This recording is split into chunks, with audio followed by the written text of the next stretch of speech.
Voilà, nous sommes à nouveau ensemble pour nos 11 minutes.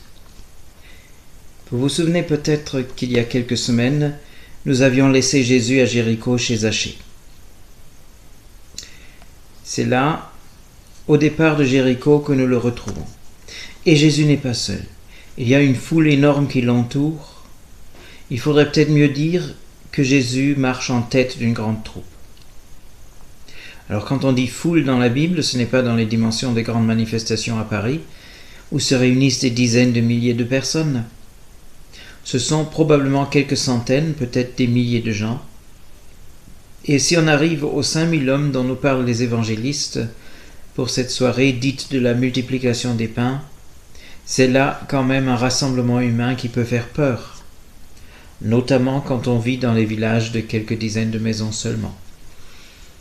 Il faut donc imaginer ce cortège, selon les paroles de Luc, avec Jésus à la tête, tous derrière et lui devant, lui qui donne la direction. En tête avec lui, les 12 disciples choisis. Et dans un langage paramilitaire, on pourrait dire ce sont ses lieutenants. Et puis suivent des hommes, beaucoup d'hommes, mais aussi beaucoup de femmes. Disons que ce sont des milliers de têtes. Ils ne sont pas très bien habillés, ils portent l'habit du paysan, robuste mais pas cher et peu élégant. Ils ont certainement des bâtons, ne serait-ce que pour faciliter la montée vers Jérusalem, mais au besoin ça sert aussi pour se défendre, même si Jésus n'aime pas ça, mais mieux vaut prévenir que guérir. C'est ainsi qu'ils montent depuis Jéricho, la ville dans la plaine du Jourdain, vers Jérusalem qui se situe sur les hauteurs. Quand ils approchent de la ville, à peu près à la limite de ce qui est permis de marcher un jour de sabbat, ils passent par une colline qu'on appelle le mont des Oliviers. C'est là que Jésus s'arrête. Ce mont des Oliviers se trouve à proximité de 2 villages. L'un des deux s'appelle Bethphagi, la maison des figues pas mûres. L'autre s'appelle Bethania, la maison des pauvres. Nous connaissons Bethania, puisque c'est le village où vivent Marthe et Marie et leur frère Lazare. Du mont des Oliviers, Jésus envoie 2 de ses disciples pour une mission particulière. Il leur donne des instructions très très précises et détaillées. On peut avoir l'impression que tout est déjà prévu et a été préparé à l'avance, et qu'ils n'ont plus qu'à remplir les derniers détails. Ils vont donc dans le village. Nous ne savons pas lequel des 2 villages c'est, ou peut-être un troisième. Ils entrent dans un village, et déjà aux premières maisons, ils trouvent un jeune ânon. Ils se regardent, et d'un commun accord, ils se mettent à détacher la ficelle qui lie l'animal. C'est bien ce que Jésus leur avait dit. Évidemment, ça ne reste pas inaperçu, et les propriétaires de l'âne arrivent en courant. « Mais qu'est-ce que vous faites là » demande-t-il. « Pourquoi détachez-vous notre ânon » Et les disciples répondent, comme Jésus leur a dit d'une manière assez laconique, « Le Seigneur nous l'a dit, il en a besoin, alors on le prend. » Et les propriétaires les laissent partir.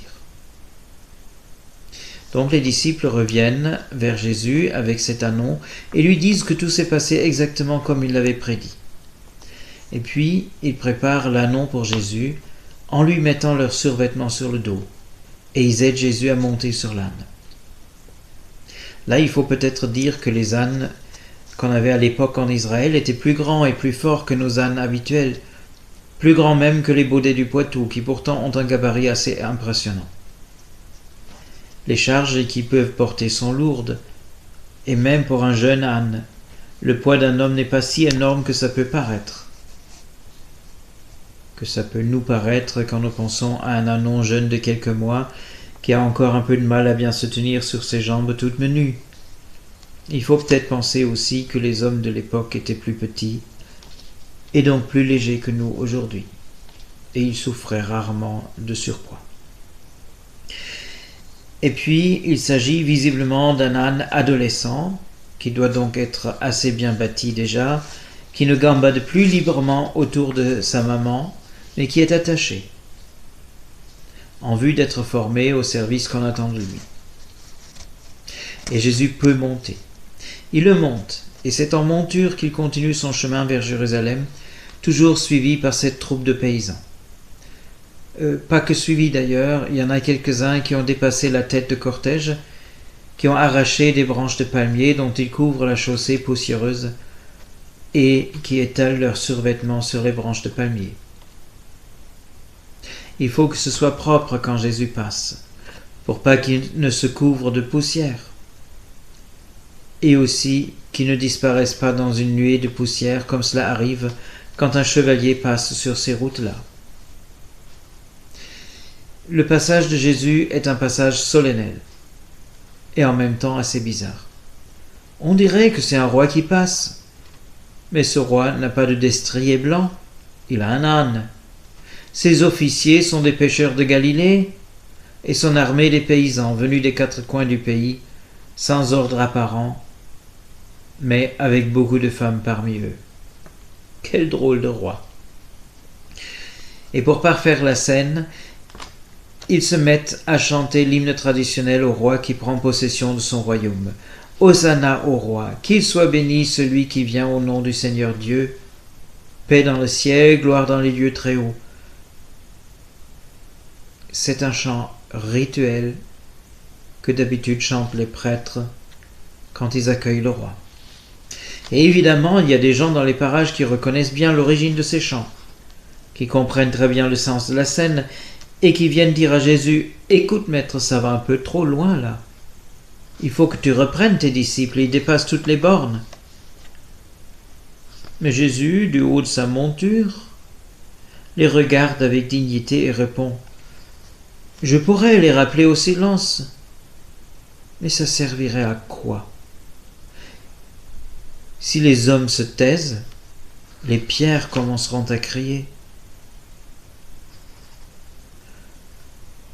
Et puis, en voyant Jérusalem dans sa splendeur un peu plus loin, Jérusalem avec l'immense chantier du nouveau temple dans lequel le petit bâtiment qu'avait érigé Ezra paraît tout perdu, alors que ses dimensions étaient énormes au moment que Salomon les a fixées. En voyant Jérusalem devant lui, Jésus est en pleurs. Et il s'écrie « Si seulement tu avais reconnu ce qui peut te donner la paix. Mais tu ne peux pas le voir, et donc tu n'auras jamais la paix. Tu seras encerclé, assiégé, détruit encore, parce que tu n'as pas su reconnaître le moment que Dieu est descendu en toi. » Puis, laissant là son cortège, Jésus entre dans la ville sainte. Il avance jusqu'au temple. Et c'est là qu'une sainte colère l'emplit. De la maison de prière pour les nations, ils ont fait un souk, une place marchande où l'on triche, où on vole, où on cherche son profit. En effet, c'est là qu'on échange la monnaie commune contre celle du temple. C'est là qu'on peut acheter de bons animaux à sacrifier, qu'on peut se faire dépoussiérer du voyage. Tout cela contre de l'argent, évidemment. Le temple, en effet, est un commerce qui en nourrit beaucoup. Jésus renverse les tables, il chasse tout le monde qui s'enfuit en tremblant. Et désormais, il revient chaque jour au temple pour prier et pour prêcher l'évangile de l'amour de Dieu, l'amour qui est offert. Et les prêtres ne voient évidemment pas d'un bon œil son arrivée, de celui qui a attaqué leur commerce. Mais ils n'osent pas attaquer cet homme-là en public.